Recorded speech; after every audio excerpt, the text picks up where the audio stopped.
When we learn something, it often has a relationship with something else we've learned or we're going to learn, right? We kind of learn things in a sequence, in an order.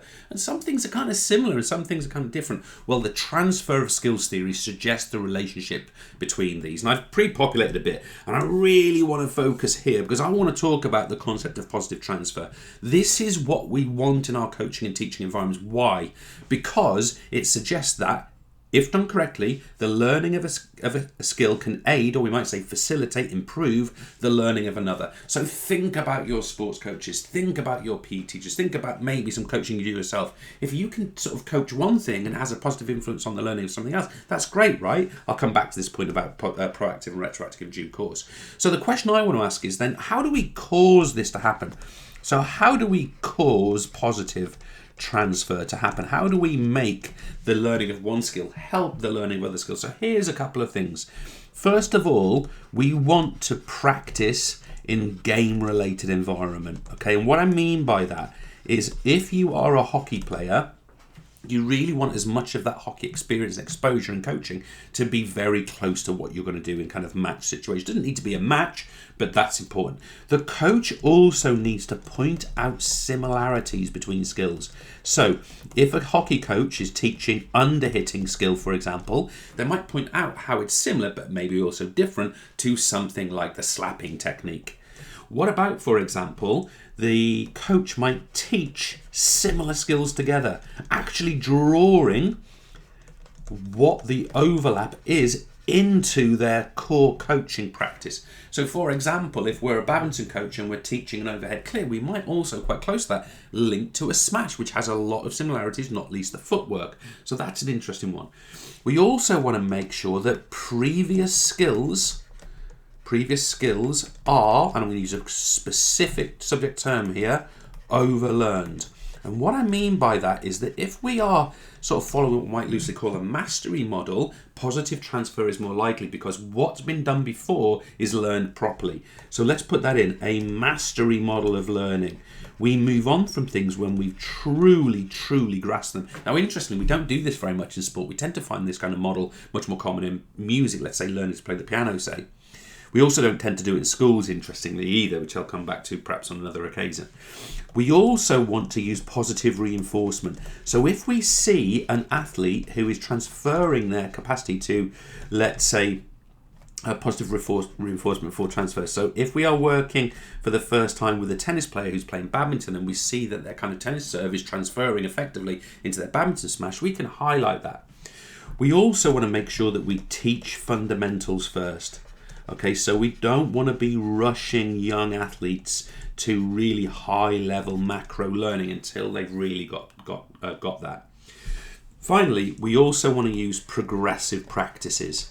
So we don't do something that's very difficult to begin with. We do it gradually. We introduce it. Now, this might be useful to you when you come to your sort of coursework considerations, but progressive practice. Now, I'm going to put one more point into here, and then I want to come back to this proactive, retroactive point.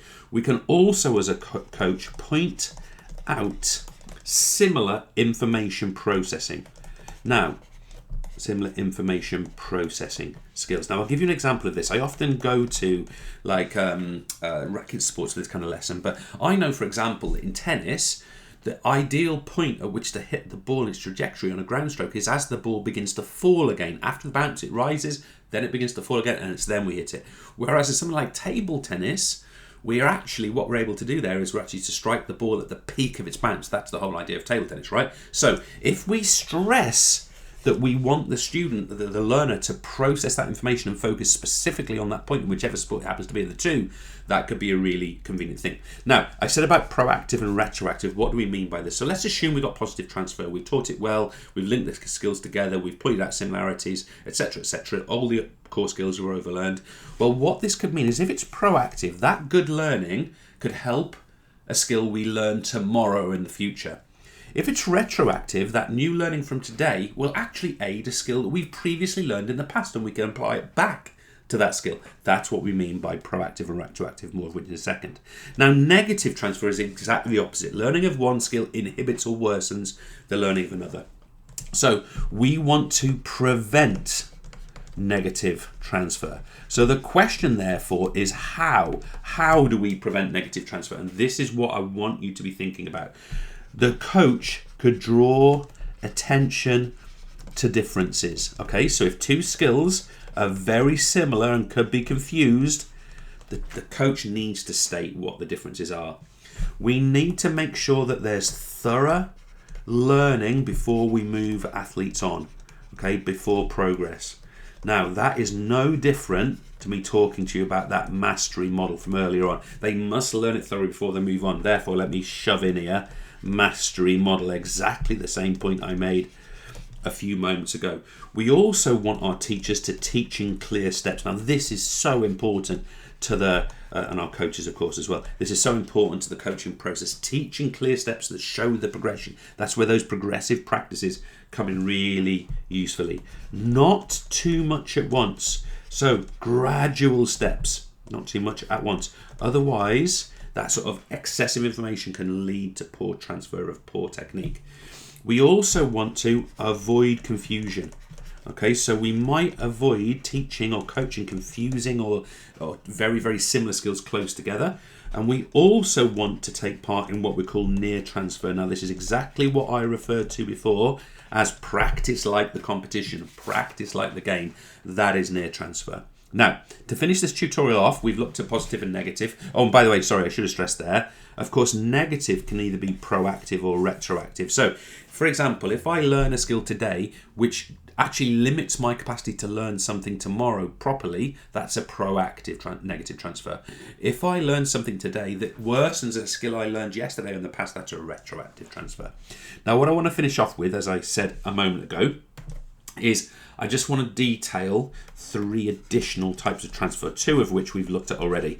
We've got the concept of bilateral transfer. Now, bilateral transfer is a very, very simple concept. It's when we transfer a skill from one side of the body to the other. So, for example, I've played a lot of football in my life, for example, of the body. Let me start again here. That was meant to say to when I wrote of to the other. So I'm a right-footed football player, and it can be that I can transfer the skills that I've got on my right foot and try to attempt those to be successful on my left foot. And of course, footballers do this all the time with greater or lesser success. But you'll notice very clearly a performer who is two-footed, or for example, it's quite rare, but a tennis player who can strike with both right and left arm. That's really unusual. I've seen occasionally a top-level tennis player will switch their hand. You see it a little bit in snooker with players sometimes playing left and right-handed when they tend to play the other way around.